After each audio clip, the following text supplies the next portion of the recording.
Alright, today's video comes as a response to a question asked of me by the hacker known as, and he asks, what is going to happen to you when you die? Alright, quick side note. I did not intend for this channel, and still do not intend for this channel, to become an educational YouTube channel. There are plenty of those and plenty of people who are better qualified to do that than me. But, gotta give the fans what they want. Now I suppose that has a lot to do with how I die, but one day I will die. My heart will quit beating, it will stop pumping blood to my brain, all neural activity in my brain will eventually stop, and what makes me me will die. My brain will stop regulating my bodily functions, such as my heartbeat, etc., etc., and I will become a lifeless shell. Most likely, bacteria will immediately begin decomposing my body. I personally, I guess, would like to donate my body to science, if to be used in, I guess, medical experimentation, or as a tool for medical students to learn about the human anatomy as a cadaver. I think my body will be of some use. But I guess that largely depends on the people around me at the time of my death, what they see as appropriate to do with my remains. Also, before I get too off track here, I do want to admit, I guess both to myself and to the world, that that is a prospect that frightens me.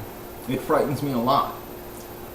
I don't want to put words in anybody's mouth or attribute a certain amount of thinking to anybody that has not expressed that themselves. But I do understand the desire to believe in an afterlife, or to want there to be an afterlife. I guess I certainly want that. But for me, all evidence points to the contrary. The sad truth is that it is our brains that make up who we are. And there is a substantial amount of evidence to this.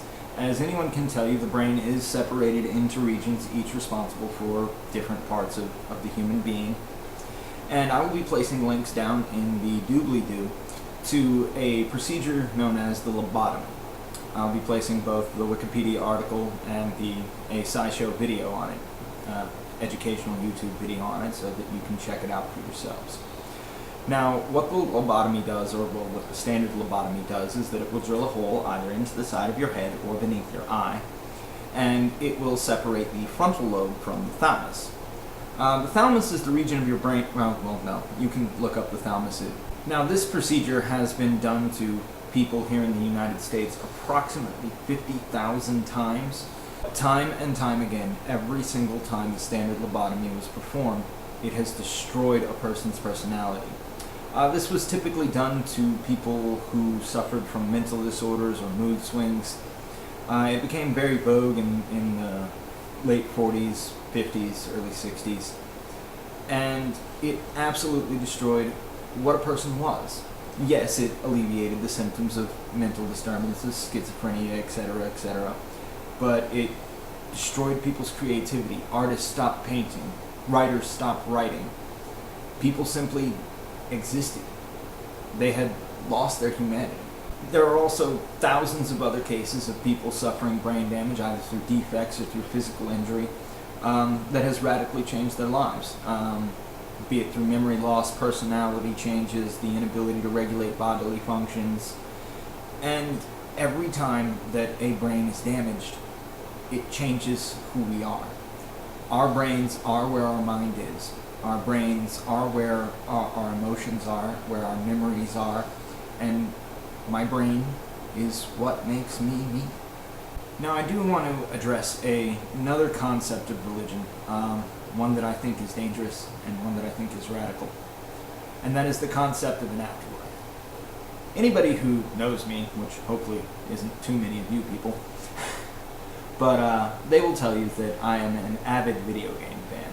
I don't regret that, but in the majority, if not all of the video games at least that I've ever played, when you die, you come back to life. You respawn. It is my sad duty to report to humanity that life is not a video game. You don't have extra lives. You do not respawn somewhere else. Now, I understand how ridiculous that sounds, that you don't respawn, that you don't come back to life. It's in movies, it's in video games, it's throughout literature, and I understand people are going to point to me and say that I'm crazy for thinking that video games aren't real and that you don't come back to life after you die. Now, while I'm certainly happy to answer the question, what is going to happen to me when I die, I don't think that that question is important. The question I think that is important is, what have I done with my life?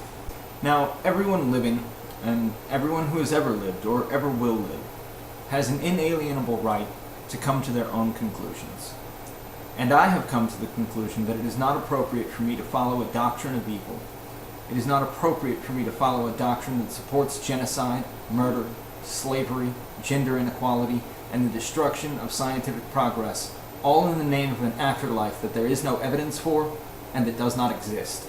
In fact, I guess you could say I've kind of come to the opposite conclusion, that my life is better spent arguing against evil.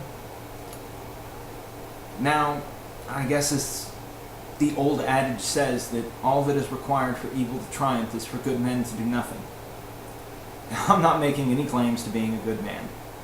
In fact, I know who I am. I'm just some jerk with a video camera. And that is as true now as it probably ever will be. But I will not do nothing.